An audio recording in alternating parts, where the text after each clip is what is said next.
This is Lon Welsh at Your Castle Real Estate. I have 155 agents who work for me, and I give a lot of talks to consumers and investors. A frequent topic that's coming up in the Denver market recently is where are we at in the market cycle, and are we at the bottom? And in order to better understand where we're at and if we're at the bottom, it helps to understand why do we have market cycles and why do they work the way that they do. In the article that accompanies this, you'll see some information for the northern half of Aurora, and you'll see that in the late 1980s, prices increased from about $60,000 per door to about $63,000 per house in the late 1980s, and then they declined to about $50,000, which is about a 25% price drop.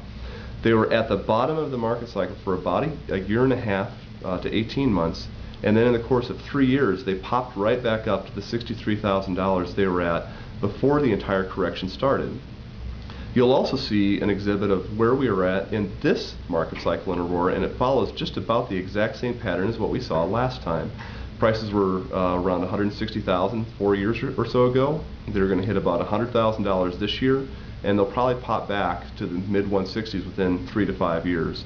I don't have a crystal ball. I know that they will pop back. I just don't know how long it'll take for it to occur. So, why do we have these market cycles? Well, looking at the last time we went through this in North Aurora, in the mid-1980s, largely owner-occupant homes that were in nice condition were on the market. In '86, we had a change in tax laws, and we had a recession in the Denver economy, which led to a lot of job loss, which led to a lot of foreclosures. Banks would bring a lot of rough properties that were foreclosure repossessions on the market, and they would sell them at a discount. Sellers with nice owner-occupant homes who didn't have to sell immediately said, you know what, this is not the time to sell. I'm not going to sell at the bottom of the market. I'm going to wait.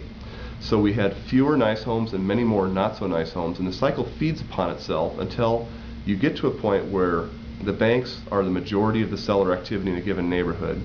And at that point you hit a bottom in the market cycle.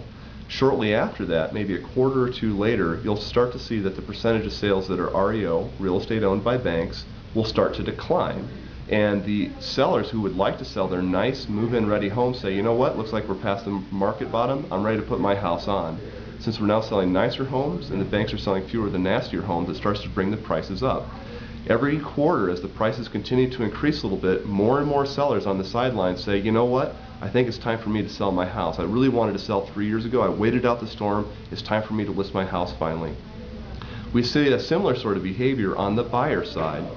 Right now in our market, I was giving a presentation at the Aurora Association of Realtors. I said, what's the #1 frustration you have right now? And what I heard is there's not enough nice houses for first-time buyers to buy. Every house under $200,000 is in rough shape because it's a bank REO. And my buyers, they're stretching to get their first-time buyer for down payment put together. They have no money for paint and carpet and appliances. They want to just move in and be done. As we start to see these owners bring in the move-in ready houses after the bottom of the market cycle, the pent-up demand of first-time buyers pounces on it and drives the prices up. And this is why you see the very, very rapid decline and then the very rapid climb out, usually within the market cycle in real estate.